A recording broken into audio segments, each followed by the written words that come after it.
welcome back to Joe from New England. We are having Tech Talk with all of our vlogger hosts, I'm going to call them, the organizers of this cruise. As a matter of fact, Josh is right next to me, is talking just to my right of me, and Tony sat down and we chat a little bit. And Donnie's here right now, waiting for the rest of them to show up. What camera do you use? Folks, look no further. This is the conversation for that. So, by a raise of hands, who was at the Q&A this morning? Wow, holy crap. Are we sailing with all these people? Oh my God. Hey, it was great to see you all there. We got a fantastic photo. Should I show them the photo? I don't know if you guys can see it or not. Check this out. Look at that photo, y'all. Look at that. This is what it, you probably can't see it unless you're in the front two rows, but this is what it looked like from us. All of you guys out there, give yourselves a round of applause. Yeah, look at that. That's what it looked like for us. That was the view. Yeah, so we just looked out and saw a bunch of eyeballs and cameras and eyeballs, okay? I don't know what there was more of, eyeballs or cameras. All right, so what we're going to do it in the same format. So if you have a question, there's no bagat today. Instead, you just throw that hand up for me, okay? And I'll come to you, we'll read your question, and then go with our answers, yeah? Does that sound good, fellas? If anybody has any great things that they're working on that's working for them and they want to share it. Yeah. I mean, just looking around now, I'm seeing people that probably have more tech than I do. Looking over here at Mr. McClure, all right? There's a lot of tech. Yeah, there's a lot of tech going on. Hey, Jason, what's up, ladies and gentlemen? Jason from EECC. He made it. Thank goodness. We had just called security to see if you jumped. So I'm glad that you didn't, okay? So, Jason, we just kind of let them know we're going to, kind of do it like a Q&A, and if anybody has something that's worked for them or they want to know something that's worked for us. So, who's going first? Who's got the first question? Right over here. All right, sir. So, what is your name? And what's your question? Hi, my name is Stuart Taylor from Vancouver, BC. So I'm considering going live streaming and having multiple people perhaps be guests on the screen with me, and I'm just wondering what kind of software I should be looking for, something easy to use, or what do you guys use? All right, that's a great question. I think, Tony B, you got to take that one, baby, because Tony is an expert at live streaming. Expert, that's a lofty compliment. Thank you. I know that, especially during the pandemic, StreamYards became very popular, and that's so the way live streaming works in two ways. You can have your own live streaming software that you would run on your computer. So I use a software called Ecamm, and that's local to my computer, and then it pushes the thing up to YouTube. But sometimes that's not the easiest way to deal with it, and there's other services like StreamYard that lives in the cloud. And so it's going to connect to your computer. And I find that those are really good for interview type scenarios. You have a little less control about how you set your streams up, and they're getting a little better than that. But it's also really affordable. And I know a lot of people out here, I don't know, does anybody use StreamYards for their live stream? Yeah, so it's very popular, right? And it's easy to do interviews, and there's really no big financial commitment. So I would look into StreamYards, and then I'm sure there's a lot of stuff on YouTube that talks about it. Yeah, and so one other thing that I have is also a free option. This one takes a little finagling, but I like the results of it because, like Tony said, with StreamYard, it's very restrictive, and you don't have too much play with it. It works great for bringing people in, but what I found that works, and I actually did it with Mama Hockum and Peter when I would do them on my live streams, is Skype. So you use a combination of, it's called OBS, or Open Broadcast Software. It's a free download, and then you, through lots of YouTube tutorials and how-tos, you're able to link Skype and get that to play inside of OBS. So whenever I would do my live streams and Mama Hockum would be in there, or any guest, that's what it is. They're just on a Skype call, and the OBS software is basically capturing that Skype call and putting it into the software. So what Josh is talking about is a lot of us started with OBS. That is a completely free solution. So if you don't want to spend any money at all, OBS, but that is a lot of elbow grease too. I mean, that's a lot. So I mean, it's you got to be into it. So if you want something where you can just go and start, I would look at the service, because those services. Anybody know what Streamlabs cost? Streamlabs is free. Streamlabs does have a free option. Okay, yeah. So and that you can bring as many people in as you want. I think up to 12. Yeah. So that's Free. Yeah. Well, you gotta have that duck. Don't you? Yeah, you gotta have that duck. oh yeah. So if you want to get past the branding, I guess. There's another one called Melon App. Yeah. And up to 10 people for free. Yeah. Yeah, it's wild now with the rise of remote work and stuff during the pandemic. A lot of companies went with this streaming software, so it's really it's really an easy thing, and I would recommend it. A good way, like if you want to get view time on your channel, right? So it depends what your goals are, but if you're trying to strive toward getting that 1,000 or 4,000 watch hours, that kind of thing, a nice 1 hour stream that people are engaged in and watching, that'll help move that number up, opposed to trying to make a bunch of 3-minute videos, that kind of thing. So it just depends what your goal is and where you're at in the journey, but streaming is a good way to do it. It's also a really great way to build community, so it's good that way. Jamie? I'm a little old school. I use OBS. I still use OBS, but if you ever watch our live stream, it's rare and almost never that we bring anyone else into it. It's so much extra work to do, and sometimes you don't always get what you think you're going to get out of it. You can bring in somebody else to be on your stream. A smaller channel can bring in a larger channel, and with the hopes that you're going to get an extra 100 people watching. Well, that doesn't always happen. You may only just get a couple extra people, and maybe you get more people watching on the replay later. But for us, we do OBS, and then if I want to bring somebody in, I've done it before using Zoom, and then I have to use like a second monitor. Then you have to size up the Zoom window, and then you can dive into the whole thing of if you're doing green screen. And if you're if you want to set up a scene where it looks like the two of you are in the same room together, then you got to have a green screen for you, a green screen for the other person. Then you got to size up each person about the same size, so it looks like it's a little more natural. And then there's a lot more work to it. So you just got to think: do I want to go through all this, then potentially have a delay on the sound and something not going right when I click go live, or do I just want to say, hey Sharon, it's just you and me tonight, and let's just talk to the people out there. So that's one of the tricky things. I never asked you, Tony. I thought you would just blow me off. You'd be like, sorry, dude. I mean, after I ruined your life in air hockey, I figured you would. There's a table at O'Sheen. Yeah, I don't really have much to add on that other than we live stream just a couple of times, maybe a year. We probably should do more of it. I just don't do it for whatever reason. Yeah. And when I do it, I'll just take my Canon R6. I download some software off of the Canon website. I think it's the utility. It is. EOS utility, just so that I can use my camera and my microphone. I'll hook up an external microphone to my computer via USB and try to give it the best quality we can. But that's about all I'll do when we do it. Just try to give a little bit better audio and visual quality for it. But that's about all I'll do. Because we just don't do it very much, do we, hon? Live stream? No. Oh! Double fisting! Coffee and Ladies and gentlemen, and Lisa with EECC bringing in the drinks. I don't know if that is safe for your heart, sir. You need to.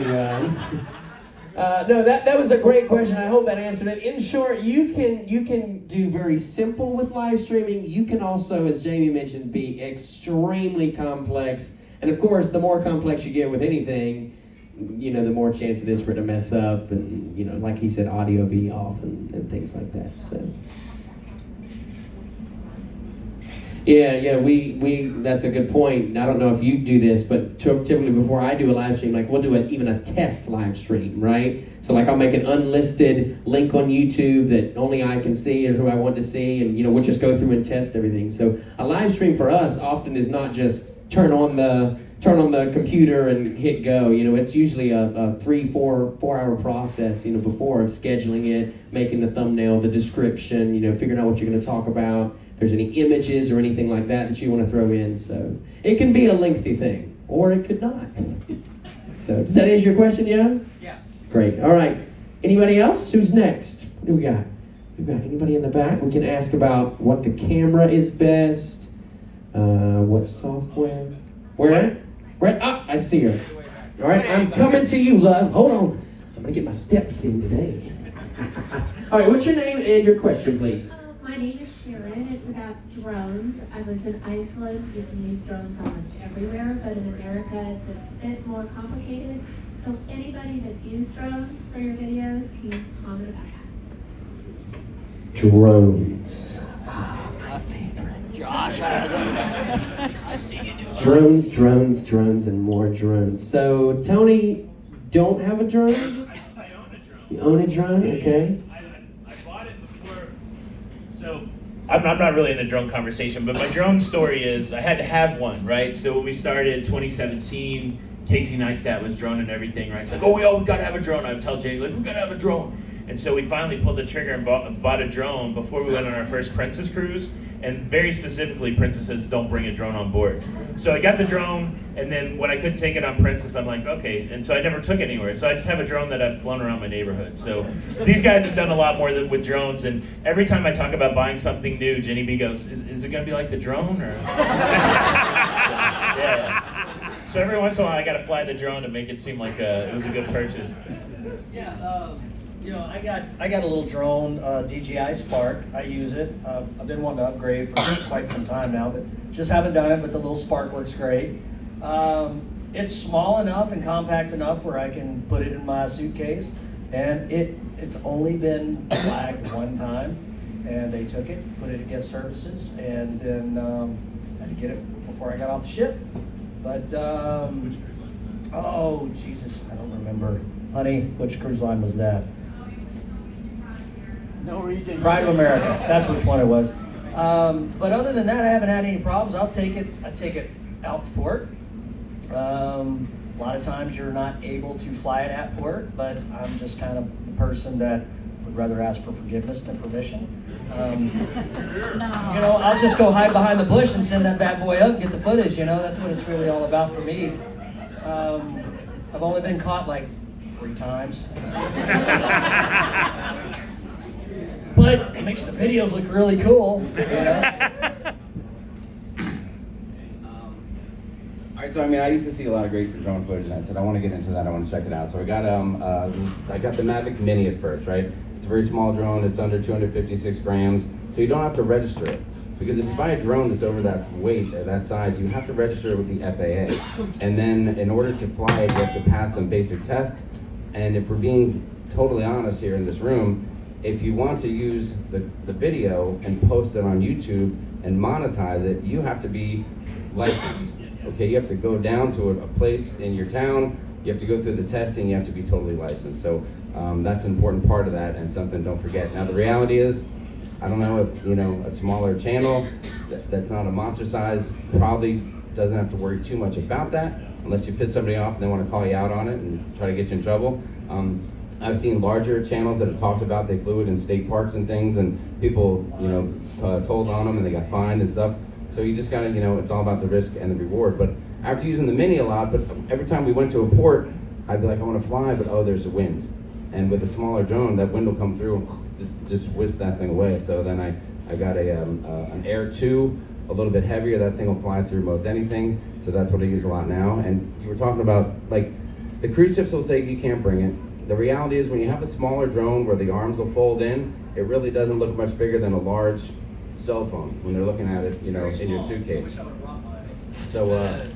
So quite often it goes in and comes out pretty easily. They're really going to see something if the arms don't fold and it's got a big box that you're carrying on. Those things get flagged really easily. So only 1 or 2 cruise lines will hold it and keep it, and usually you can request it to go into port and fly. But just make sure you know the rules. And the reality is just ask somebody. We went to Roatan to a resort there, and there was a guard, and I said, hey man, can we fly this? And he said, yeah, no problem.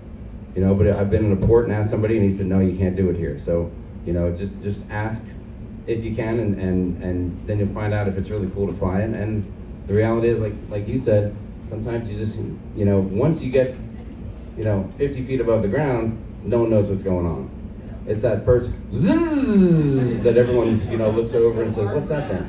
So going up is easy, coming down is a little trickier. But I don't know, a lot of guys just like to put little clips of drone, like a second here and a second there in a video. I like to put in something that's a whole sequence of drone shots, you know, a couple of seconds each one, so people can really get a feel for what it looks like from above. And I think it can really add to your video and you know, give you a better view of what you're, you know, where you are and what you're looking at. Sure. So. The Margaritaville one, really. Yeah, I think. So, all right, so that's an example. So we're in Grand Turk, and at first I walked all the way out of the Grand Turk place to try to fly, and I was getting some restrictions because it's not too far from an airport. But sometimes you can override the restriction, take responsibility for your actions, and they'll let you fly. And then there was another dude there that I talked to who was and he had a drone, and he literally just was in Margaritaville right at his chair in the pool and flew it. And I may or may not have had a couple of beers in me at this point. And I said, you know what, I think we can do that too. So, you know, so we just flew it up and flew it out. And I'm not sure if some of the videos I've made could have got me in trouble in the long run, but some of them were pretty cool. You know, the shot when you're going over the ship is a great money shot. It looks fantastic. As long as you're not interfering or causing a safety risk, then, you know, maybe you can get away with it. Yeah, I think, you know, the thing with drones, if you use it right, I think it could enhance your video, right? Oftentimes, when we're doing, you know, this here or even this here, it's a very closed-in, tight shot, right? You're not, unless, I mean, even if you're using a wide-angle lens, right? You're seeing here. And a drone allows you to really pull that entire view back, and you get this wide open view of exactly where you're at and what the island looks like, or maybe, you know, what the shore excursion that you're on, the kind of a different perspective of it that you otherwise wouldn't be able to get. But like these guys have said, that comes with its own challenges and restrictions oftentimes in these, especially in the Caribbean, these small islands. I guess, I don't know if it was on purpose or by accident, but they put the airport right next to the cruise port. And so, like, St. Thomas is a great example of that. St. Thomas, where Royal Caribbean and Celebrity docks, like, you're on the ship, on the Lido deck, and you look up, there's a plane 250 feet above you, right? And I think that's where, for us, like, you have to have common sense come in and say, you know what, that would be really stupid to fly right there, right? And so then, like, I know for me, I did it anyway. Yeah, I did it anyway, and like Jamie said, the FAA will put an alert on your device for the DJI drones. It syncs to your cell phone, right? And so it'll come up and it'll tell you you're in a restricted zone, and you basically have to take responsibility and acknowledge that if you cause a plane crash right now, that you are going to be liable for that plane crash. And DJI holds that stuff, you know, on file. And happy to say I haven't caused a plane crash. Have you caused a plane crash, Jamie? He says not yet, folks. But no, typically when that happens, and when, you know, like, I recognize that, oh my God, I'm a lot closer to an airport than I want to be, we'll bring that sucker back. At the end of the day, like I said at the beginning, we're trying to get, you know, a different perspective, not cause an accident. So I think, you know, drones are great as long as they're used responsibly, kind of like alcohol, right? So I would treat it just the same. So just to add, whenever it got flagged coming back on, so I got off of Pride America with it, but when I got ready to come back on it, they were like, and it was the first time they'd had it confiscated. It's, you cannot bring this off port. Well, they took it, and I says, well, I went down to guest services and talked to security and the people at guest services, and I asked them, I said, look, you know, when I get ready to get off port, can I just give you my name and you'll give me the drone back and I can take it off and do what I got to do and then bring it back on and give it back to you? And they said, yeah. So that was totally cool. So they confiscated it, but when it was port day and I was ready to get off, they would give it to me. I'd have to just give them my name. They'd give me a little ticket, get my drone back. I'd take it off, do what I had to do, get back on, give it back to them, give them the ticket. That was that. And but like he said, just use common sense, you know? Yeah. And hide really good. Do not fly it on the ship. Do not fly it on the ship. That is never on the ship. Yes. So, next question over here. Hi, I'm Mark from Tampa, Florida. Hi, Mark. Hi. What? the cameras. When is it good to use a regular camera and a 360 camera? Good question. I don't, for the people in the back, so he says, as far as cameras, when is it appropriate or good to use a regular camera, and when is it appropriate to use a 360 camera? Okay, so. Yeah, so I've dabbled with the 360. Don dabbled with the 360 before. I think we saw Sherry with Cruise Tips TV was some of the first people that we saw. And it would give you this drone type shot. Now, the interesting thing with the 360 camera is it's not as easy. It's the easiest camera to use. You turn it on and you stick it on a stick and it captures everything. But the challenge is to get usable footage or footage that you like, you have to jump into the editing software and you're framing every shot that you're going to use. So that's a little bit of a challenge, but once you get that down on some level, it really opens up a lot for you, especially if you're by yourself. You can actually see yourself in the shot if you hold the camera in the right place. To me, it's a stylistic kind of thing. How high above your head? I've experimented, so it comes like, most of them come like a 4-foot selfie stick, and that gives you a full top-down thing, but an interesting perspective is maybe halfway of that, because you can kind of see the face, you see your face, or there's some great videos. This guy, I think his name's Ben Carson. He's out of Australia, and he's a 360 guy. And I think I watched a video like 15, angles for your 360 camera. And like he'll hold it behind you, so it looks like he has a follow shot. And then I like kind of the warp perspective Picasso type stuff. I know not everybody likes that. It's just the way my brain kind of works. And so I kind of like those real twisted reality type shots. I like the fact that you have the freedom to make that kind of thing. But the other thing is it does make a nice wide linear shot. To what Josh was saying, sometimes our cameras are not wide enough to really get a great feeling of where you're at. So I like the 360 for that perspective. And the interesting thing, like from a tech point of it, is the 360 cameras, they're more than 4K, but they spread that around the 360. So sometimes you're only getting almost a less than high quality HD 1080p image out of it.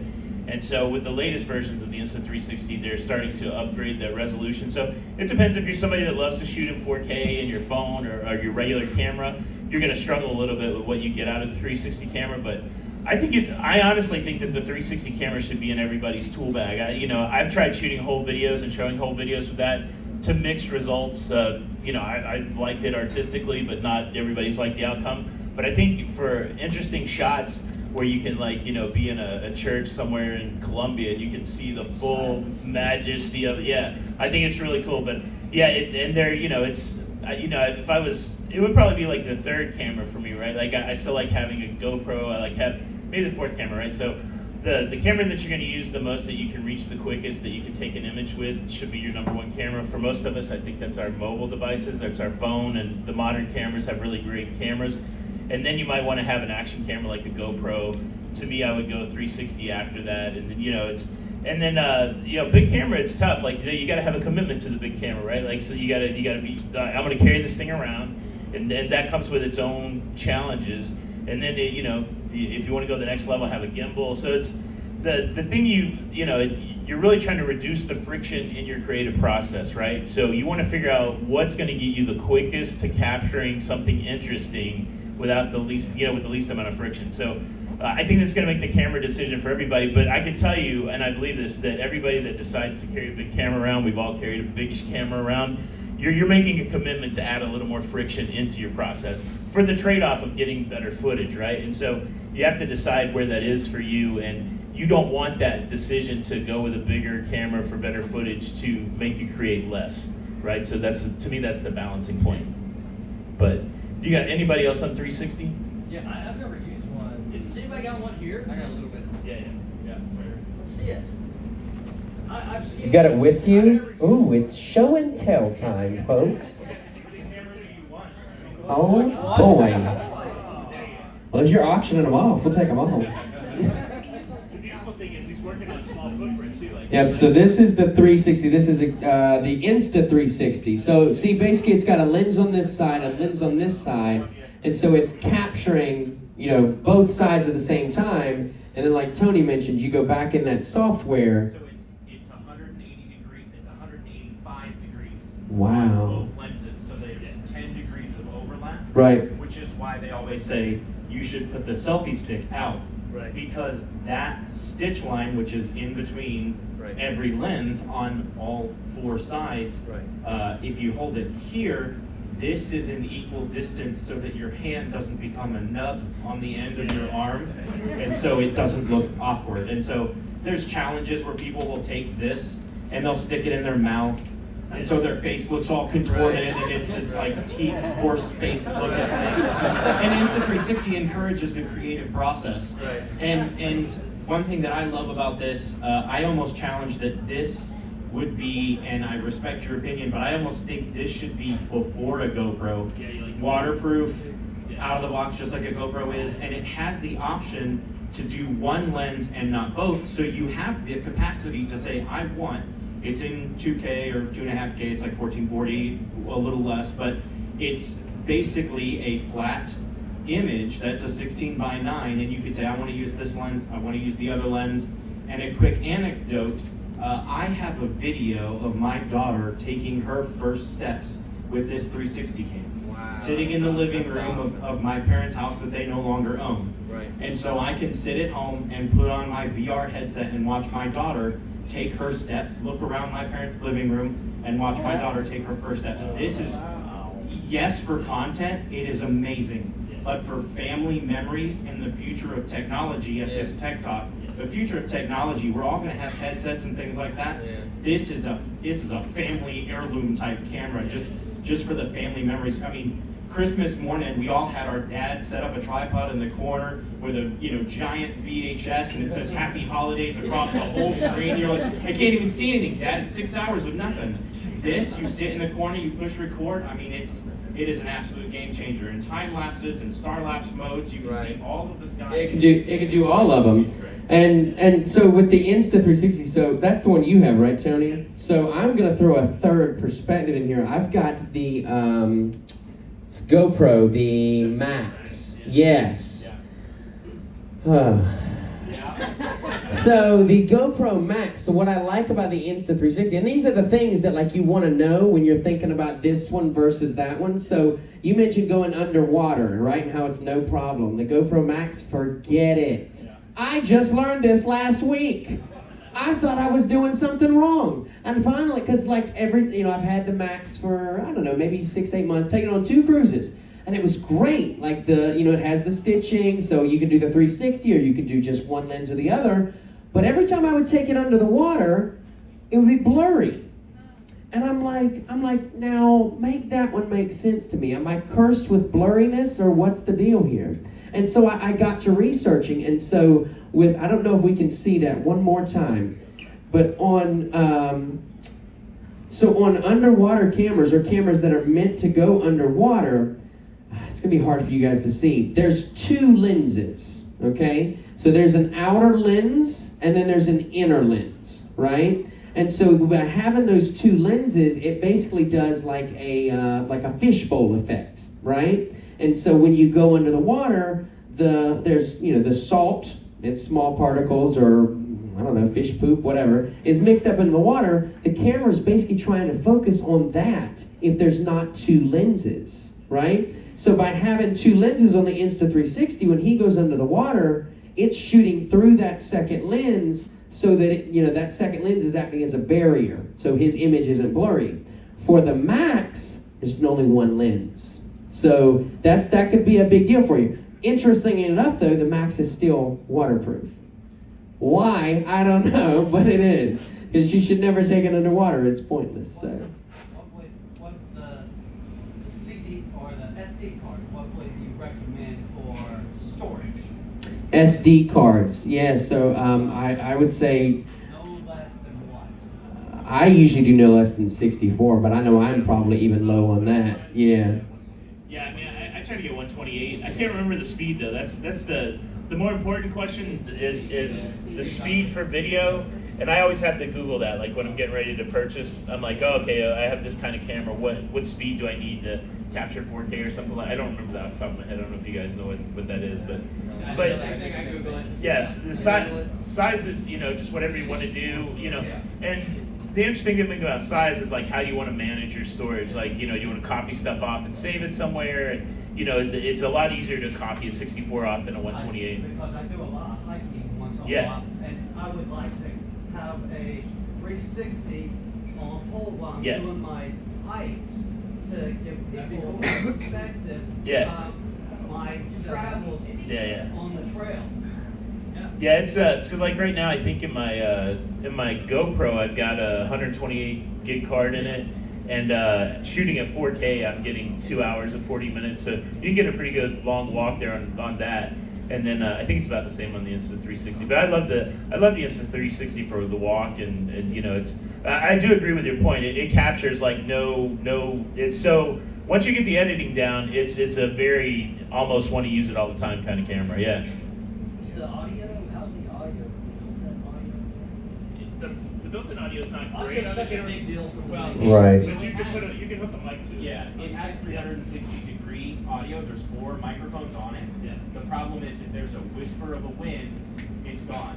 There's no wind filter on it. That's another very important thing here in the Caribbean, especially, is wind muffs and wind filters. Those fuzzy little cats on top of all of our cameras.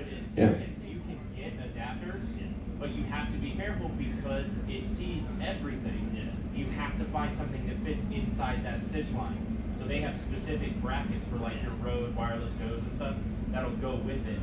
You just have to be careful. Yeah, You the can't just interesting thing plug the about microphone in. the selfie stick that he was showing, and I don't know if everybody recognizes that, but when he had that camera up on the selfie stick, because that selfie stick sits on the stitch line, the software in the camera knows to remove it. So that's why the camera looks like it's floating. So yeah, if you're going to add anything else to it, like a light or a mic, you have to get some sort of bracket that puts that component on the stitch line so it doesn't show up in the shot. But it's very doable. Yeah. I've been curious about them. I haven't added that to my arsenal yet, but I've seen, you know, some stuff that you've done and other people have done, and that, boy, when you extend it way up there and you get that fishbowl, it's weird. Yeah. But it's very stylistic, and you can do some really cool things. Right. So that's a great question about 360. Great question.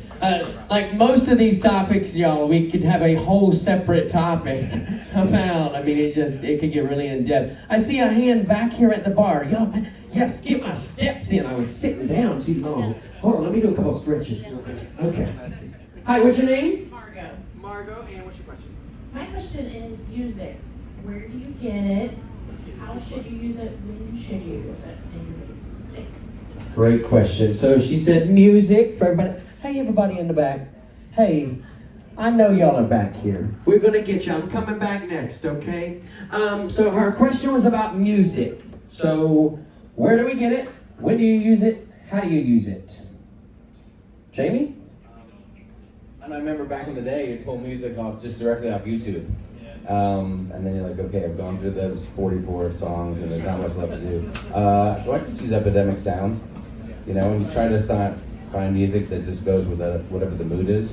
I think you can use it well and it'll really set the mood for your video and add to it. A lot of people put music under a lot of the video, or you can find a song that you like and make it your live stream theme song that people recognize all over the place and have fun with as well. So, but Epidemic Sound, I don't know, it's a couple of, I don't know what the price is, $15 a month or something like that, and you can go on there. And then, but the good thing, you know, you always have to worry about copyright, and that's one of the other tricky things. And I don't want to get off the question there, but music that you find in your video, you know, you ever get a great video, you have a great scene, and maybe you're on the ship or whatever, and then all of a sudden in the background it's quiet for a minute, and you hear a song playing. Maybe that's another question we can talk about, is how to get that song out of your video or what to do about it. And but as far as music goes, I use Epidemic Sound. Yeah, same. Epidemic Sound is, I think it's probably the go-to. There are several out there, but basically these are just services that provide us copyright-free music, and I'd like to say they're good quality songs. You know, they're some of, I think I've used them now for the last 2 years, 3 years in all my videos. It's almost exclusively Epidemic. It saves you from the headache of having a possible copyright strike, or, you know, I remember even once upon a time in between YouTube's free music and Epidemic was SoundCloud, and SoundCloud art like Ikeson and all that, and there was some great music, but unfortunately with that, you know, you may have a SoundCloud artist that is, for lack of a better term, a nobody, and their music is free, and then 2 years from now, everybody finds out they've made great music, they've got a label. Well, now that song is no longer free, and you're getting a copyright strike on that video of yours. So, I think it's safe to say that we stick with the non-copyright songs whenever possible. Yeah, that's the biggest thing. I mean, we might as well talk about what Jamie was talking about. One of the biggest challenges when you first start is you're filming in public environments, and you'll get a song on your video, and you do all this work on your video, and then you finally get it uploaded, and you have a copyright strike. You don't have to take every bit of like copywritten music out of your video. But one thing that finally became helpful is make sure you always give yourself enough time to upload your video and let YouTube check it. Sometimes as a daily, it's kind of hard, but fortunately I'm not using a lot of music in the daily, but they'll tell you right away whether or not you have a copyright strike. And so it gives you the opportunity to go back. And so if you're even concerned that, I got a great shot outside, but I hear a song in the background, and a lot of times as long as there's some, talking over it, that kind of thing, you're going to have luck not getting it. Basically, it's robots analyzing sound waves and stuff like that to determine whether you've got a copyright thing. So it's a challenge, especially like if you're trying to film like on the Lido deck or something like that. You're not intending to steal the copyright music. You're just wanting to, because I like to use the real ambient sound, right, of the moment. And that's the biggest challenge, is just wandering through somewhere with some music, and you're like, I just lost this whole in the moment kind of shot. But well, I think that's important. That's an important piece there. Sometimes people can you find yourself frustrated that, I wish they wouldn't have put music over that. I would have liked to heard the what was happening there. But a lot of times, I know for myself, the music is sometimes a necessity. To avoid upsetting the YouTube robots, right? I would love to have, the deck party and be able to show more of that, or the shows, which, by the way, I think this is a great time to point out, the wonderful guest services team has stopped in and said that, wanted to thank us for, being such an amazing group, and hopes that we're enjoying ourselves. They can't wait to see all the photos and videos. The only thing they ask is that we do not film the shows. They said that's a big no-no for them. So they said just pass that along, no filming the shows, please. And if we could help them with that, they appreciate it. But a lot of times it's out of necessity to play the music, not so much desire. Jason, you got anything to add to that? No. Okay. I will say on the copyright thing, I've noticed, I've done a lot of editing, and typically I find that if you just keep, if you're talking, say, somewhere and you got background music, you just got to keep that under 10 seconds. But sometimes you end up chopping your footage up a little bit. But because I know that, Elisa and I will film with that in mind. So if I know I can only get 10 seconds, we'll say our thought within 10 seconds, and then I know I can cut that and then start our next thought. You know what I'm saying? So usually if you keep it under 10 seconds, you won't get flat. So that's just something and so we vlog knowing that accordingly. So I run into that where you have a great clip and you're like, oh, that's great, and then you upload it and it says you get a copyright. So there's a few things you can do to try to kind of get out of that. One thing I've learned to do is you can change the pitch of the music. Like I'll use Premiere Pro in Adobe, and I'll take that section of the audio and I'll use a pitch shifter, and it'll make it a little higher or lower pitch, and that way it doesn't sound the same as what the robots that Tony's so familiar with will, and they won't recognize the pitch, so then it won't sound the same. Now you can run into stuff where you could be recording somebody that's playing here who's singing an Adele song, and if it sounds much like Adele, then it's going to get flagged for copyright, even though it's not Adele. But if it's somebody who's making an original version of the song or something very different, then they may not notice it. So pitch shifting is one thing, or sometimes I'll take the same clip and audio clip and duplicate it, but then I'll just move it like about a frame ahead or behind, so it almost sounds like a slight repeat in the audio, and you don't notice it much when you're watching the video, but that might make it enough that the robots can't really notice it. And so there's a few curveballs and a few things you can do to keep the audio in there and not dilute it. Or you were talking about talking, you could go in and once you're done with the video, you could say something, you could record something, put it on top of the video while that music's playing, just to try to throw the robots off the course. And another little thing we do is just because we vlog so much, we know what's going to happen, so we just kind of adjust. So, but if we're in a situation where we can't move and there's music and we need to vlog, then we'll make our talking points quick, keep it under the 10 seconds, and easy to edit that way, right? But for the most part, we'll just go where there's no music. Right? If you're vlogging, just go where there's no music and say what you got to say. And when you do as much as we do, you kind of plan for that. So. Yeah, you can get your in the moment stuff, and then when you want to talk about that or give an update or something, you find somewhere quiet. That was a great question. I know there was a hand in the back here. Let me come see my flicker, and I'm on the move again. Let me see my friends way back here. Back here? Okay. Oh my goodness. Guys, I'm on the Norwegian getaway now. All right, what's your name and what's your question? Melody Inglesby from Blind Cruisers.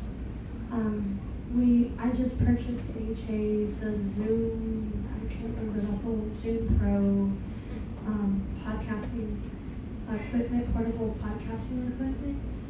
And my question, it's a two-part question. One, where do you guys get like your intro music from? And two, has anybody used the portable equipment, and is it easy?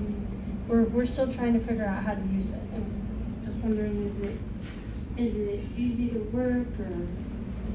All right, so two parts to that. Number one, where do we get our intro music? So I know for me, it's again Epidemic Sounds. Is that the same for you, gentlemen? No? Tony's got different. All right. Just 5 minutes, I'll be back up here. Hang on. I'm on the way. No, so the Lido Loca horn blast actually come from, so YouTube has their own free library of music and sound effects that everybody can use royalty free, and I don't even know the name of the song that I pulled that horn blast out of, but that's from the YouTube library, so I see that every once in a while in a video, so you guys could duplicate that if you wanted. I think the Zoom product, and I haven't used it, I don't know if it's the Logitech, but there is a new camera system out that's got these wireless cameras to do multicam, live stream, multicam podcast. It looks pretty interesting. I saw the challenge for me, like on the ship, is I think you have to have Wi-Fi on all of those cameras. And so everybody having Wi-Fi, they all need like a regular internet connection. So that was the only thing, but I haven't used them if it's those. Yeah, I don't know. You guys got your intro music? Yeah, as far as intro music, I mean, Epidemic has like this complete library of all kind of different things. Moods, you can pick from any mood that you want. If you're coming down a slide and you got the GoPro and you want some fast-paced rockin' music to kind of fit the mood, but it also has like intro music, stings that are like 10 seconds, 5 seconds, 6 seconds. I mean, you can plug in just about anything you want for intros, for whatever mood that you have. It's just a rabbit hole you can go down and get anything you want out of it. So that's what I love about Epidemic. It's so versatile. Again, the only caution I think with Epidemic is whenever you upload the video, you have to be licensed at the same time. So if your intro is based off of that, you might have trouble if you ever stop using the service. So it might be a lifetime. I don't know why you quit using the service. I mean, we all use it for years. But that's the only thing. Like I had my credit card expire one time, and my the payment didn't go through or whatever, and I uploaded a video and immediately got a copyright strike for Epidemic music, and I was like, but I subscribed to that, but then I realized it was something like that. So it's a very tight system that knows when you're paying your subscription, when you're not paying your subscription. So it's something to be aware of, especially if it's something you're going to, because there was a YouTube channel recently that I don't know where they got music from, that it wasn't copywritten for their intro, and then it became copywritten, and I think they lost their whole channel or something like that, because they just got like 80 or 90 copyright strikes, and it was just as simple as that. So something that you're going to use repeatedly, make sure that it's clean and that you won't run into that scenario. All right, yeah, That's a great question. Thank you. Right over here, I see a hand. All right. I see a hand. Can I slide in here, family? We're going to get nice and tight. Oh, excuse me. All right. Your name and your question, please. Yeah, my name's Ron. And my question is, came up about storage, file storage. What do you guys use? I know we don't record nearly as much as you guys do. I'm having a problem trying to store all the files.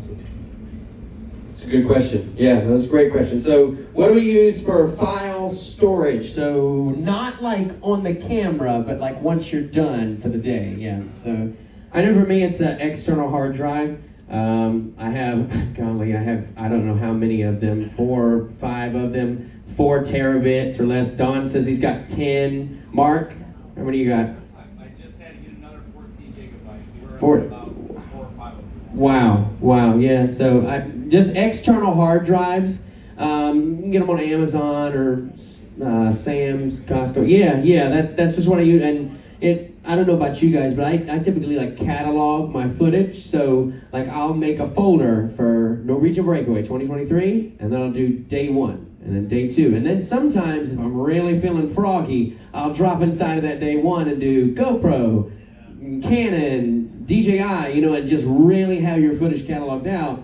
That's also another great tip. It makes it that much easier when you're going back to edit to be able to find that exact shot that you want. Jamie? Yeah. I mean, we usually use a 128 gigabyte, little card, and I probably had the same one for 2 years, right? I'll just use it, clean it, and reuse it again, format it if you have to, and if we're going to cruise and if we're making a lot of stuff, getting a lot of content, we'll take it, and I might take it and transfer it onto my laptop, so I have a copy of it on the laptop. Then I'll take it and pull it off the laptop and put it on an external hard drive. So then I kind of have the laptop copy, a hard drive copy as a backup. Then I'll wipe the 128 clean and then use it another day or 2 days and check it every once in a while just to see where I'm at. And if there's something special, you can throw another card in and then take that card out and save it. But that's it. And then getting home, then that's where you get a bigger hard drive and you just take everything off the computer before it gets all log jammed and clogged up, and you throw it on there, and then maybe down the road you pull it out and you make a collector's edition of a vlog or something. That's right. Now I want to add one thing to that. At the end of every day, I know I do, I'll typically take all my cameras, whatever I shot with for that day, and I'll dump it. So at the end of the night, when I'm like, I'm wasted from the casino drinks or whatever, I'm in my cabin and I'm moving everything immediately onto that hard drive and clearing it out, so that when I wake up in the morning, I've got a fresh, clean hard drive ready to go, or SD card. It's in the camera, the battery's charged overnight, they're ready to go, and I'm out the door as soon as I wake up, right? So no hold up there. No, we don't have time. Yeah, so you can go really simple or really complex. Once you get a lot of footage, you can get a thing called a NAS. So it's the problem with hard drives are they're basically a single point of failure. And so you really want to invest in some technology where you've got multiple hard drives in an enclosure, and you can lose a hard drive, and that way you don't lose your footage. But it's expensive. And so the way that I do it is I don't actually keep any of the thousands of takes of me doing the daily show, but anytime I go on a cruise and I get footage that way, I have a solid state hard drive that I work off of when I'm editing, but then I have a bigger portable tough hard drive that I put that footage on. And then once I get home, I have larger hard drives, and I have 3 copies of it. So once I get home with footage from this ship, I will copy it to the main one, then I'll copy those 2 times, and then ideally, I should move one of those hard drives from my house. I don't have a process for that yet, but I do have redundancy for if my just one hard drive breaks, I have 2 more copies of the footage. And the only thing I really keep, like if you see that hard drive, it's got every cruise, and I just start with the number 1, and so then you go all the way down through the cruises. I'm starting to not be able to fit all that on one hard drive, so I'm gonna have to get multiple hard drives. But the big takeaway for me, because I've seen a lot of data loss in my life, I used to work in that business, there's nothing worse than your hard drive breaking and you lose everything, right? And so whatever you do, when you're thinking about buying storage to keep your long-term storage, just buy 2, make 2 copies, and then ideally move that second copy out of your house or somewhere else, you know, safety deposit box is another expense, but if you have a friend or something where you can put the hard drive where you don't have to have an expense, at least if anything happens to your house, you still have your footage, so. That's all good points. I just use external hard drives, and I'll have 2 or 3 on hand at all time, because so many times we've been out at sea or whatever, and I needed the dump, and it was full. So just always have an extra, at least 1 or 2 extra. I can't remember the gigabytes that I have. I don't know if Lisa's here, maybe I think 14 or so. But yeah, so, but external hard drives is what I use, and just have more than one. Have a backup. It's a great question. Oh, right here. Dang, she got me, y'all. She was quick. Hang on. You know, we've had to run for everybody else, so let me at least get a little jog up for you, okay? Okay, hey, how you doing? What's your name and what's your question? How you doing? Hi, it's Julie from Howie Cruise. My question is, we're using multiple sources to film everything, right? So we're using our phone, we're using our GoPro, we're using our Canon, and when it gets to the editing, I have things in different frame rates and different ratio sizes. Any tips and tricks to either match these up or make editing easier for me? It's a great question. Yeah, so ratios and frame rates. All about ratios and frame rates. Set it all the same. Yeah. That's it. That's the way. Sure. Go to your phone. Like decide on the thing that's the most complex thing to set. Decide what you want that to be, and then everything else you can match up. So like even on your iPhone, you can go and change, you know, what you're going to shoot at. And then, you know, the big questions like, do you shoot at 24? Do you shoot at 30? Do you shoot at 60? I mean, that gets all very complex. And then what resolution you want to shoot at? Do you want to shoot at 1080p or do you want to shoot at 4K? Just try to find the common ground for that.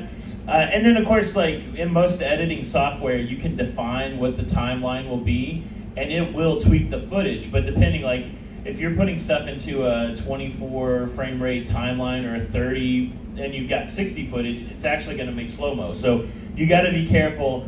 The thing to do is just set it all the same so that you don't have to, and I think we all struggled with that at some point. It's like, oh, I just got this new camera and it shoots different than this other thing. But yeah, take the time to try to figure out how it's all this, and it will take a lot of the headache out of your way. Yeah. Yeah, I mean, he hit it pretty much dead on. Exactly. I mean, you can elaborate. There's software. I have an editor now that's helping me along, but we had to just recently take our G7X out because we had a dead battery in the big camera here. And I haven't used it in a long time. I'm still set on 720p, yeah, which is bad. So I sent that to my editor, and he was like, oh man, I can upgrade this, but I got to download some software, and I can get it to at least 1080p. So there are things and software programs that you can upgrade it to, but it takes a lot of time. And the best thing to do is exactly what Tony said. Just set it all the same, and you will save yourself a lot of heartache and time. Amen. We have your old G7. Yeah. We have one.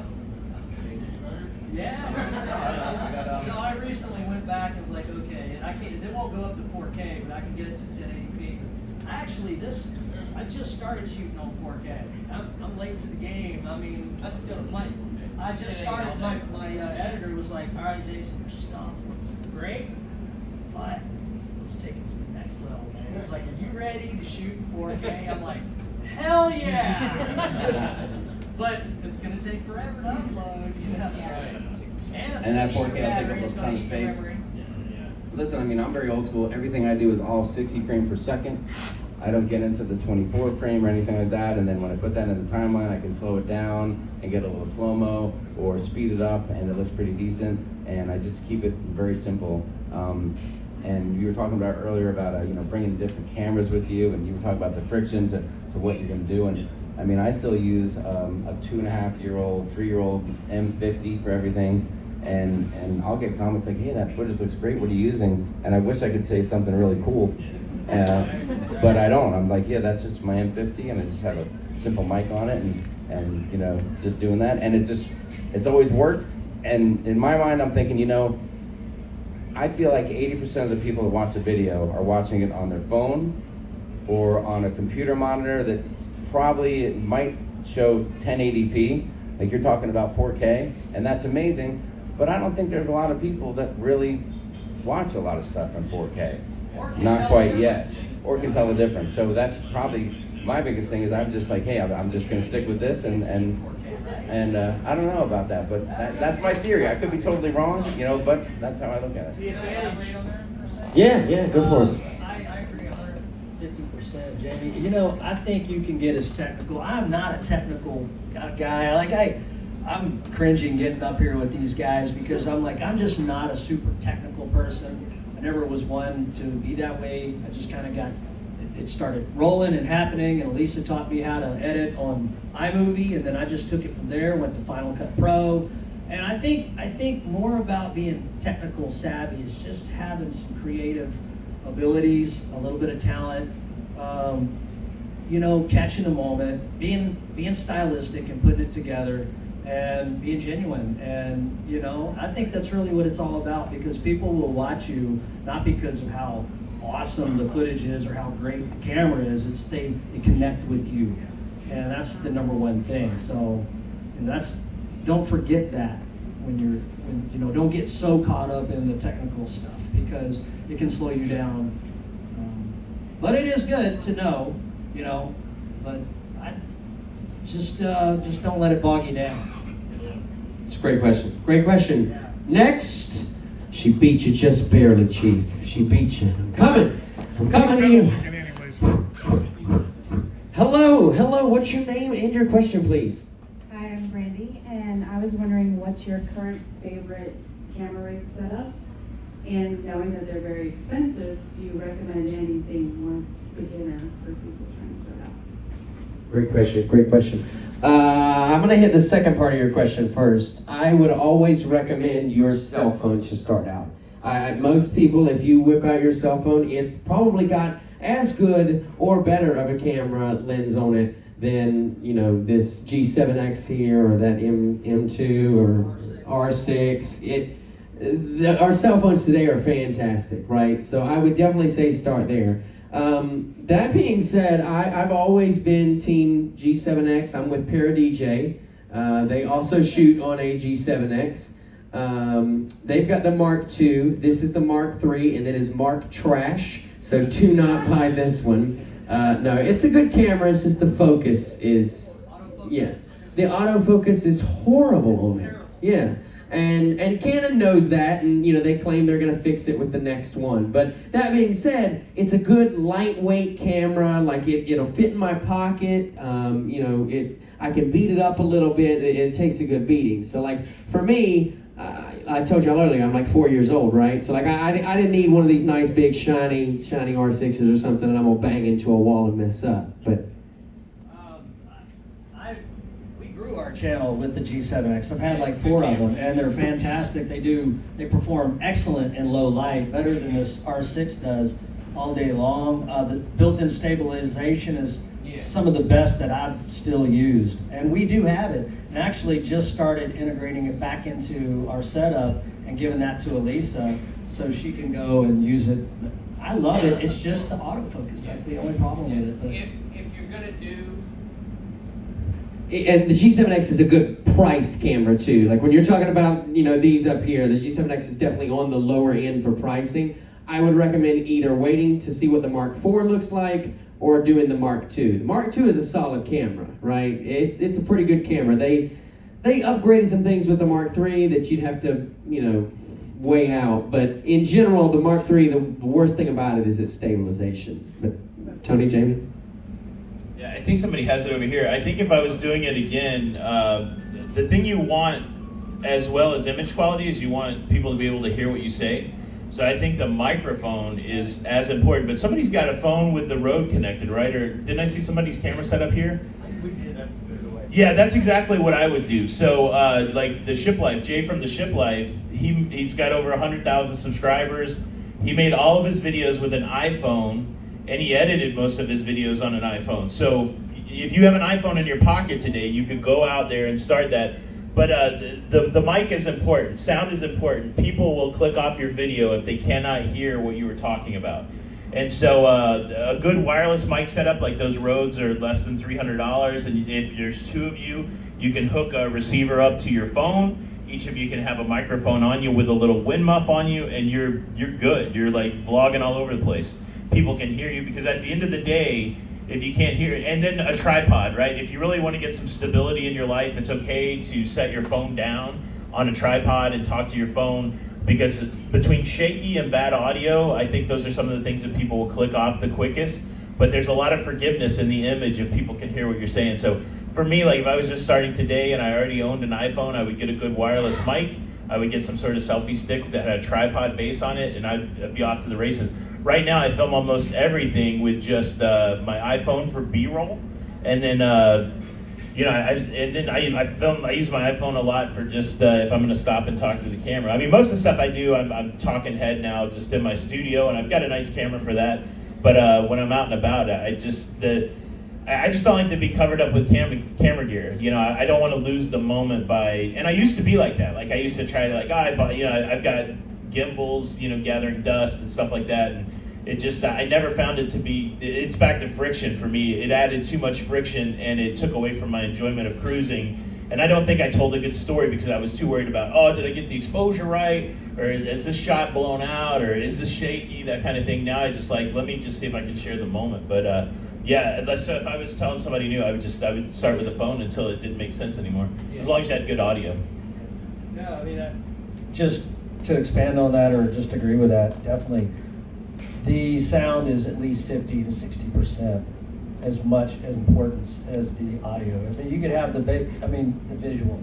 You can have the best visual in the world, but if you can't hear it, you can't understand it, it's not good quality, it just kind of, it's all in vain, right? So, audio and visual quality. But like Tony, if I was starting out today, cell phone, because they're so much more advanced than when we started. And the stabilization is unbeatable. You don't even need a gimbal anymore. You can just take it and hold it with your hand and sweep it across the room, and it looks so smooth. I use this R6, and it's kind of on the big end. It just does such a great quality, but I had gimbals for it and all these other things hanging off of it. I've eliminated those because I just stop and be still and film Elisa, or turn around on me and take the shaky out of it just by being still, So again, I'll adjust the way we vlog so that we take the shaky out, But yeah. Yeah, I just want to say no shade against the big camera. So I'm definitely not saying that. I'm just saying along the way, don't let the gear get in your way of creating, right? Yes, you can. Yeah, because that's the thing. Like, and me personally, I would rather look for new gear for 2 hours on Amazon than to take my journal out and make ideas for 2 hours. But the thing, if you're really interested in being a creator, the thing that's going to give you more advantage is not the 2 hours looking for gear on Amazon. It's going to be the 2 hours of ideation, of coming up with something interesting that people want to see. Because that's the thing. It's a mix of you'll see some beautiful stuff, but then after a while, it's like, well, if there's no interesting thing to go with it, content-wise or story-wise, something like that, you're like, okay, it's another interesting shot. You know what I'm saying? And so I think you gotta. That's what I didn't realize at the beginning. I thought, man, I'm just gonna learn how to make really good films, and I kind of lost the idea that I had to make something that was entertaining. And so it's whatever gets you creating the quickest, but you got to have both sides of the coin. What's going to be interesting to people, and then how does it sound okay and look okay? I don't have much to add to that, but we're talking about sound and how important the sound is. And I'm just sitting here thinking, yesterday afternoon during the huge get-together out on the back deck, I grabbed my camera and wanted to do a quick live stream so people at home could see what was going on. So I grab it and I put on a wireless mic, popping on my sweatshirt. I start running around, and then this morning I'm looking at comments. It's like, couldn't hear anything. The microphone kept hitting. So paying attention to the sound is so important. Yeah. So this video that I made, and now I know that my mic was banging against my neck a little bit, and you couldn't hear much, and I didn't put a little wind muff on it because I was trying so quick to just catch everything in the moment. And then it turns out, looking back, if I would have just taken an extra 10 minutes to set up and paid a little more attention, then maybe that video would be a lot better. So even somebody who makes a lot of videos or goes live a lot, hey, you can lose yourself in the moment and do something. And now I'm looking back like, dang, I really wish that I would have paid a little more attention. So, I guess that goes to show that, hey, if you screw something up, don't beat yourself up too bad over it. But at the same time, take a little more time, make sure that your sound's good, because that makes all the difference in the world. If you want to know how important audio is, just go back to the early years of EECC Travels. All right, all of us. Yes. And our very first videos were shot with a Hero GoPro. Remember the very first Hero? In the waterproof container. Yeah, that's how technical savvy Jason was. Let's just shoot with that. It's great footage, man. It's gonna be great. And also don't forget to wipe the lens off after you eat. Oh, it's terrible. Audio's so very important. We learned the hard way. That's right. That was a great question. I've got my guy right here in the red. I told you I'm coming back to you. All right, name and your question, please. Joe, and basically Windows 10 software editing. I know I've talked to a couple of you already, but I'm using Premiere Pro now. Is there something better than that for Windows? I'm not. Okay, so Windows specifically, Windows 10, I have no dog in this fight. I have Windows and I use Premiere Pro, and I mean, it's worked great for me. You got to make sure, I mean, now you're getting into a whole, you got to have a computer that'll be able to do all the work, and that'll render it in a timely fashion, and you know, you got to have a CPU that'll match up well with your GPU, and you got to do all that kind of stuff. Premiere Pro doesn't use your graphics card so much. It uses a lot of the CPU, and that'll keep things going pretty quickly. But you know, once you're editing, you start using your software, then you got to have all the power and the juice to run that software. I know a lot of the Apple guys will use, what's that, Final Cut Pro? Yes, and I'm not an Apple guy, right? I don't have an iPhone, I'm an Android, and you know, so I just use my iPhone. Thank you the 4 or 5 Android users in the room, we appreciate the support. So, but that's just what I do. Hang on one second, but now how about those iPhone users make some noise? That's what I thought. Okay, anyway, glad we got that out of the way. Final Cut? I know DaVinci Resolve, like Emma just switched to DaVinci Resolve. She's a PC, or not, I think she's PC. But Don, what do you use for PC? Adobe. Yeah. Yeah, Premiere Pro. Okay. One thing you want to do, Premiere Pro will update. Ladies and gentlemen, Don Terrace in the house. I guess for the people in the back. So. No, wait, you gotta do the thing. You gotta do the. I'm not doing a hi, everybody. There you go. So, when the Premiere updates all the time, you'll see version 15, 16, all the way up to 23. I keep 5 or 6 of the old versions. And then when a new version comes out, if it's something wrong with it at the beginning, like all new software always has bugs and they have to fix it, I just jump down 1 notch or 2 notches, do my editing until they fix it. So don't erase all your old ones on Premiere. Keep a few of them alive so you can just click on it fast. But it is, I invested a ton of money in a computer. My old computer used to upload a 10-minute video in an hour and a half. The new computer does it in 2.5 minutes. So it makes a big difference, your computer. It really, really What are you using for RAM, Donnie? I have a 128 gigs of RAM. I got the 3080 video card. I got, you name it. I have 7 solid-state drives in it. It's built for editing. It wasn't. I'm a gamer as well, but it was built for editing. And so, yeah, once you get to the point where editing is what you have to do for a living, it really makes a difference the computer gear you buy as well, not just the camera gear. So, upgrade from 32 to 64. Yeah. 128 gigs Canadian, so that's about 50. Ladies and gentlemen, give it up for Don. Thank you, Don. Thank you so much. I'd be interested to know, though, in the room, first of all, how many content creators do we have in the room by show of hands? How many? All right, so a great number. Look around the room, ladies and gentlemen. You've got lots of folks to meet this week, okay? These folks are just as important, if not more important, than the 4 of us sitting up here, all right? They're the future, and they're what's going to help this cruising community continue to flourish and thrive. So give it up for them, guys. Round of applause for the content creators in the room. I'd like to know, though, out of those content creators, who edits on Adobe? Who edits on Adobe? Okay. All right. Anybody edit on Final Cut Pro? All right. About the same. Sharon Somebody shout out to me. What else do you edit on? iMovie. Shotcut. Is that free? Shotcut free. What was it? What? Filmora. I've heard of that one. What is it? DaVinci Resolve. Okay, I've heard of that one. Anybody else? Any other ones in the back? On the Norwegian Getaway? What was it? There was another one? LumaFusion, Hitville. I haven't heard of that one. Anything else? What is it? iPad. Yeah, it's on LumaFusion iPad. So folks, listen to that. There's 12 to 15 editing softwares right there, and a lot of them absolutely free, right? So like to even bounce off the question about the camera, right? And what camera do I need to get started?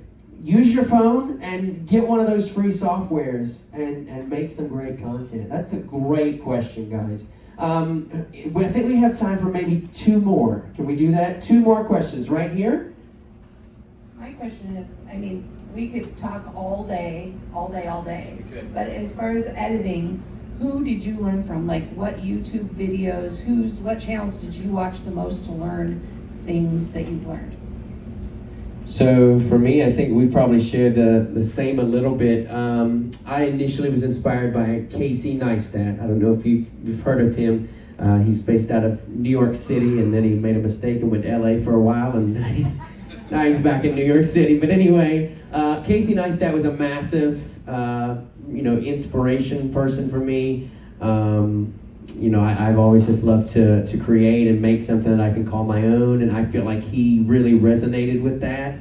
He's a very hands-on type of person, both in real life and in his videos and what he does, and so I gained a lot of inspiration from him. And Tony from Lido Loca, I don't know if you've heard of him.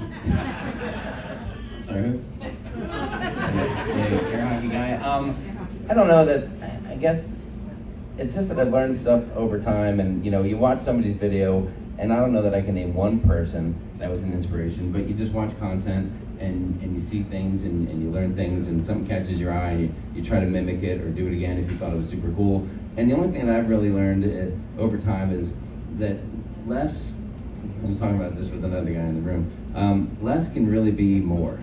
And like in the beginning it was always about you made the video with the 3-minute intro to the vlogs, and then you made the 35 to 40 minute blog, and it just dragged on, and people would watch it and like it and all that. But really, you could probably tell the same story in about 12 to 15 minutes tops, and that's where you're really going to get people watching the whole video, staying for the retention of the video. Starting to learn more about YouTube and algorithms and what's going to get recommended and stuff like that. So you see a lot of people that go out and they'll record an entire event on a cruise ship and then show the entire event as a video. And it's like, hey, that's cool for the few people that want to watch it. But I don't know that that's necessarily giving you a ton of views and growing the channel in a way that you wanted to. So don't be afraid to try a little bit of a less is more approach, and that's what we've been doing recently and cutting down. I mean, like I'm not recording anything today, and we're just taking the day off because we're just doing kind of this stuff, and I don't think we're gonna miss out on anything because we have a few things that we want to record throughout the week on our trip, and that's what we're gonna focus on doing, and hopefully those little moments and those times will be of interest to people to watch them that way, and still tell the same story in a shorter time frame. Yeah, so for me, like once you decide which tool you want to use YouTube, and there's so many tutorials out there. I'm a kind of learning by doing kind of person, so record a lot, throw it in your editor, and work on it, and then when you run into obstructions or obstacles to your edit, then you can go to YouTube and usually find the answer to it. But there's so many things, like if you use Final Cut or if you use Filmora or anything like that, there's so much content out there, free content. Then I do like Skillshare. I mean, it's not that expensive, and they have very dedicated classes where you can go and not be interrupted. And there's all kinds of services like that.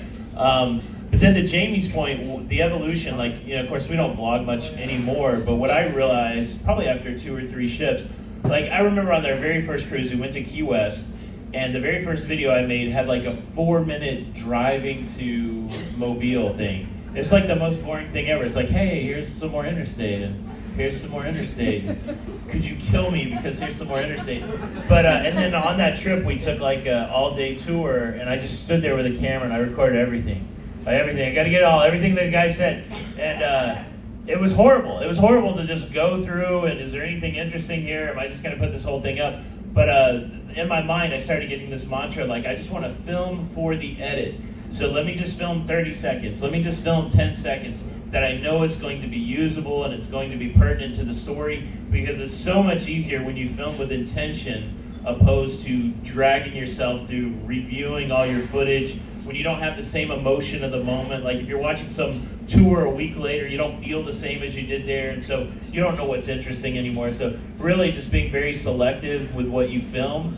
You want to make sure you film enough, right, so that you can tell a story, have a good some good options, but don't have like 7-minute clips that you have to go through. Don't have 1-minute clips really that you have to go through. Try to figure out in advance like what's important here, how can I capture that, and then really film it for the edit, because it improves your workflow. It's one of those friction reduction things, because if you know you got to go through 80 hours of footage before you're going to make a 10-minute video, yeah, you may not want to do that. Right? You may just like, okay, I'll work on that next week. But that changed the game for me, because I was able to make videos quicker, closer. And the other thing is, as we're building communities, people get excited when we go on cruises. So people will want to see what we did on this cruise fairly quickly. And if you show them that 6 months from now, the same excitement that people that aren't here with us have right now, it will be less excitement. So if you can do something to make your workflow easier and get content that's relevant to your communities out quicker, that's contextualized, I think you'll see a better result. Really, at least I did, still am. Once you take enough footage, I usually overshoot footage. I don't anymore, but I've overshot for years, and you realize there's so much of it you don't use. And so going back to Tony's point, is you shoot with the edit in mind, and that's precisely what I'll do. But that doesn't take away from the excitement, the emotion that I was feeling in that moment, okay? Because once you lose that, then what's the point? So that's definitely a good tip. But you learn as you go, and you'll refine that as you look back in the editing and see yourself. And you'll figure out what works for you and what doesn't work for you. That was great. That's a great question. I think we got time for one more, and I see the hand. All right, let's get it. Let's get it. Look, y'all gonna make me run. Hey, Joy.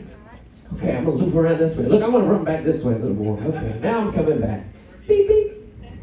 Okay, your name and your question, please. My name's Doug Palmer, San Antonio, Texas. I have a question about business process. When does it make sense when you start looking at hiring an editor or cloud services for hosting your excess footage and such? Because I think if you're going to be a creator and you're going to put all that effort into that, it starts to be, is that your thing, or is editing your thing? When do you offload that so you can do more of what you really enjoy doing? That's a great question. So his question basically says, what and where do you draw the line from where you go, you know what, I don't want to handle all this myself, I want to move this on to maybe somebody else. Jason, I think you're the perfect person to spearhead this, because you have an editor. I recently just, his name is Spencer Love. He's fantastic. He's 24 years old. He just graduated film school, and I was just tired of sitting down all the time and editing. You put so many hours into editing that it was kind of interfering with Elisa and myself's flow of life. Everything consumed around the edit, and it just took up too much time, and it was interfering with our travel. So I wanted to travel more, spend more time with her so that we can go out and get the content. We wanted to make it more about having fun, getting the content, and then let somebody else sit there and in front of the desk for 15 hours a day, Because some of my edits would take 14 hours. Some of them I could do in 6, some of them would take 3 or 4 days, depending on what I was doing. But it just took up too much time. And so I guess to answer the question was, for me, it wasn't working anymore. I was not happy sitting down at a desk for 14 hours a day, and the stress that came along with, I gotta get this done, I gotta get this out for, I gotta get these 3 videos out a week so I can keep feeding the beast, which is YouTube, because we gotta make YouTube happy, right? And that became the whole monster, and it wasn't fun anymore. And we had to make the adjustments. So Lisa and I got together, and I said, "Look, I want an editor." We found one that we could afford. That wasn't young, and he's fantastic, and he absolutely copies and mimics my style. And I'm actually encouraging him, look, get out. Don't do just what I would do. I want to see more of what you can do. But it's been a great partnership so far, and I'm loving it way better than sitting down and editing myself. But I don't know, just wasn't fun anymore, so I made the choice. Yeah, definitely get to the place where there's more things for you to do than you can possibly do, and so I struggle with it. I wish I would love to have somebody that would edit and film for me, and I'm in such a weird cycle because I make something topical daily, and so I get up every day and I make the show.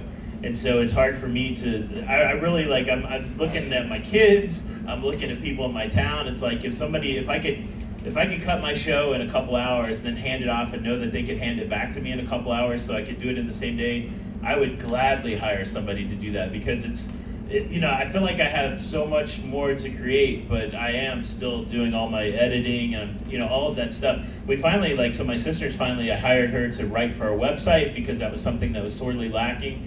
So it just, the one thing I would say about business, and this is the one thing that was a struggle for us, if you're going to make YouTube a business, if it's a hobby now and you're going to make YouTube a business, put some things in place. Get an accountant, get yourself a business license, understand that at some point those things are going to be important. Track your expenses, because you don't think about it. If you don't go into it with that mindset, then all of a sudden if you see some sort of success or something like that, you're behind the 8 ball. All right, do we have all these expenses recorded? How are we going to do our taxes? Did we pay enough taxes? That kind of stuff. Those become real issues if you don't think about it early on, and those become bigger issues if you don't think of it early on. But yeah, I think the natural question is, when you realize you're feeling that strain, that you don't have the good balance because you're trying to do everything, farm out everything that you can, right? And then do the thing that you like, because that's what's gonna really expand your ability to grow, is to continue to do the thing you like and not be kind of hamstrung by the things that you don't like, that kind of thing. I don't have an editor, and I don't think we have enough content to have an editor. I don't have enough size in the channel to have it, so I'm still doing it all as far as editing goes. And I got Sharon's at home working 16 hours a day with the travel business and keeping busy. But you're right about, you got to watch out for the burnout, because it can really drag on you. And I know everyone's a little bit different, even all of us up here. I'm pretty sure you guys are creating content full time. That's your full time, that's your life, that's your income, that's what you do for a living now. For us at Sharon At Sea Travel, I work a full-time job. I'm working 9 hours a day as a manager. I get up at 3:45 and I go to work, and I come home at 2:30 in the afternoon, and then Sharon says, okay, you ready to start editing that footage? I'm like, well, can I get a nap first and maybe something bite to eat? And then next thing you know, it's 5 o'clock at night, and I'm like, well, I want to watch the game. Or she's like, no, come on, you got to get editing. So you got to watch it. You got to have a happy balance, and you got to keep an eye on that kind of stuff. And I think that comes back to that whole, simpler is easier. Keep it short, keep it sweet. Do things as quick as you can. As soon as you get home, start editing that content so it doesn't get old and stale in your mind. You had a vision, you had an image that you want to create right now in the moment. But a week from now, if you start pulling out that footage, then you get lost again. So I think that you guys being able to do that and still create great content that reflects what's important to you, I think is fabulous. And being able to get lucky to find somebody that matches your style, that's huge. So. It's like winning the lottery, really. For me, I'm much in the same boat of Jamie. But the one thing that I say that is I have to do for me is I'm very intentional on when I'm going to edit and what I'm going to edit. So I will literally give myself a goal, task, whatever you want to call it. I'll say, you know what, Monday night when I come home, I'm going to edit 7 minutes of this video. I don't care where it gets to, right? That may be if it's embarkation day and I get through lunch and that's 7 minutes. I stop. That's it. I'm done, right? I edited that on Monday. But I will not stop until I get to that. And by doing that, it kind of keeps me, number one, accountable for my schedule, right? But it also allows me to not like Jamie said, well, all of us have said, burnout is so easy. It is so easy with the edit. Even though I enjoy the edit process, you know, and I know you do, yeah. The edit process is part of the fun, being able to create something and say that it's your own and, you know, upload it. Mark, you understand that. Mark right here with the Cruise World and the parodies. Oh my God, you know, amazing. And it's great to be able to say, wow, I did that, I created that. You look back and, you know, 2 years from now and see how much you've grown, right? And figuratively and professionally. But at the same time, in the moment, you're like, oh my God, I just want to watch Netflix.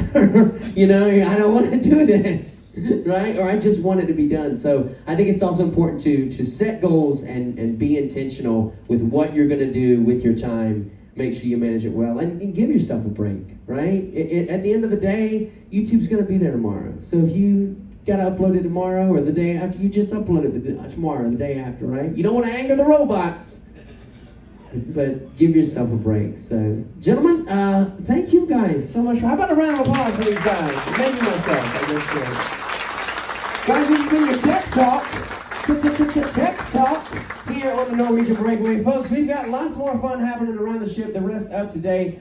Military gathering at 3 p.m. coming up 30 minutes in Oceans Bar. Be there or be square. We also have our open travel talk right back here. That is coming up at 4 p.m. Don't miss it. That's going to be with some of your travel agents. Speaking of, Miss A. Lisa is in the back. If you have not had the opportunity to grab your lanyard yet, make sure that you get that with Miss A. Lisa. She will be up here with us in just a little bit. Yes, a round of applause for Pam with the slot pull. Pam, can you come down, Pam? Is Pam available to come down? I don't know if she's listening at all. Oh, okay, there she is. Come here. So Pam, we want to, that didn't sound good. I didn't do it. I swear. Pam, so what was, how did we do on the slot pull? Was it good news, bad news? I mean, I've heard a lot of people say, oh good, we only lost $6 each. So I guess, Okay. I guess it's good. All right, so everybody donated something to Norwegian Cruise Line. That's good. Well, ladies and gentlemen, give it up for Flamingo Pam for putting that together. Didn't have to do it, but did it anyway. Thank you, Pam. Yes, slot number 2 has regrettably been canceled. Norwegian looked when we wrapped that line around the casino, literally around the casino. They were like, yeah, no, we're not doing that again. So it has regrettably been canceled, but you know, the slot machines will be there. Feel free to head on down and take part in that. But folks, for now, that is it from us. Whatever you do, we hope that it is fun. We'll be up here in just a few minutes if you have any last minute comments, and we'll see you.